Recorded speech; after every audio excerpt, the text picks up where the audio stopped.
How many of you guys have ever played with Legos? Raise your hands high. Okay. How many of you have been to Legoland? Raise your hands high. Okay. And how many of you have ever built a robot before? Okay. Well, today you're going to build a robot, a brick flipper, and we're going to have a competition. And but first we're going to have a speaker that's going to share with you how he builds many of these freeways, these bridges, these water systems. So I want to introduce a guest speaker that we have from our CEC STEM Advisory Council. He is a civil engineer.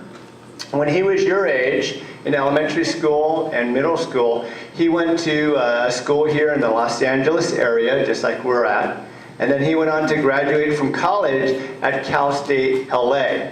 And when he was in college, he became a leader and really became active in a lot of different clubs and organizations where he got to really focus on safety for a lot of the structures and projects that he was working on. And because of the success that he has had as a student, starting from elementary school, he has a very rewarding job as a civil engineer. And he's going to share with you what that means to be a civil engineer and what was the pathway that he took to get there. He works for a company called Valle and Associates. Now, how many of you, as your mom or dad, ever driven you on the 405 freeway? Raise your hands high.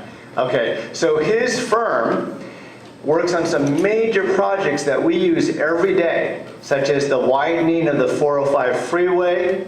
If you go to the LAX airport, have you noticed there's a lot of construction if you've been nearby? I was just at the airport the other day.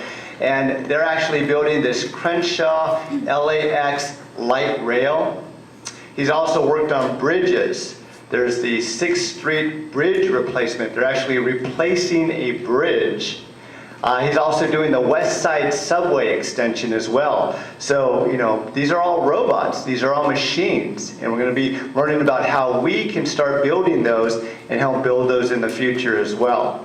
When he was your age, his favorite classes were the arts, were math, and science. And so he applied what he was learning all through the years to graduation and now into his work as well.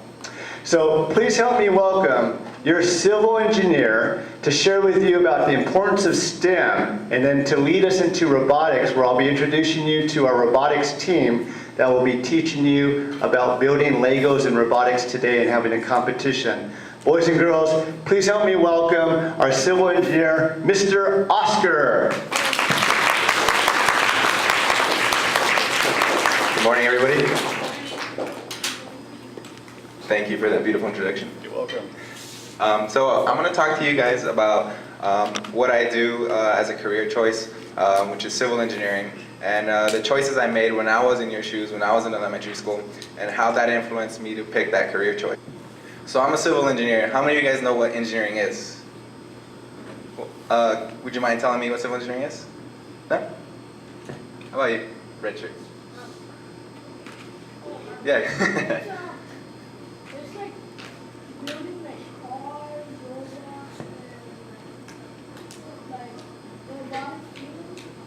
Yeah. That is a type of engineering, building robots, building cars, machines. But in a sense, engineering is bringing science with the help of math to life by creating real and practical things. So as an engineer, we use the power in our knowledge in math and science to create real things that people can actually use and to benefit them. We build space shuttles for science exploration. These were designed by engineers. We build buildings so that people can go to work in an office space and be close by a lot of different things in the city. These were brought to us by engineers through the power of math and science. So I'm going to tell you guys a little bit about how I got interested in STEM-related classes. And as was mentioned before, one of my favorite classes when I was growing up was art, math, and science. And I never thought of myself as a really cool student or a really brilliant student. But one day, one of my third grade teacher informed me about a science fair that the school was having. And she encouraged me to participate in the science fair. And my initial thought was, no way, you know, that's for smart people, you know. But she told me to give it a shot, so I did. And I ended up going to the library and doing some research, and I found this really cool kind of, the roses had changed to a completely different color, that color of that rose. And I was so amazed by what had happened, because I read it in a book and I knew that it could happen, but I saw it actually happening in front of me. When I presented my science fair project, I ended up getting a ribbon, and that made me feel really good. It made me feel really empowered that I used my knowledge to go out and do research and actually take the time and set up an experiment on my own, and I got rewarded for it. So ever since then, I started taking extracurricular activities, going to after-school programs for science classes, started paying more attention in class, which led to me realizing that I was more of a visual learner, because in science, you get to actually experiment with stuff. So that the things that you're told in class, you can actually go out and do and see. If they're teaching you about astronomy, you can actually just look up at the sky and look at all the stars. If you can go to the planetarium up in the Griffith Observatory.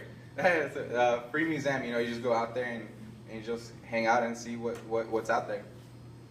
So I started noticing that I was learning more and more by seeing things, and I started making that connection with my other classes with math and science. When I was learning my fractions, putting pictures to the numbers and making them more relatable to me.